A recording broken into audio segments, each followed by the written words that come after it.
দেশি নিজে পালা গরু কয় বছর হয়েছে এটার কয় দাঁত 4 দাঁত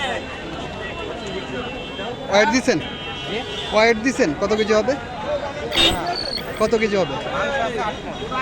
8 মণ আপনি বিক্রির দাম চান কত 2,70,000 80 মণ মাংস কত 800 কেজি হবে না 800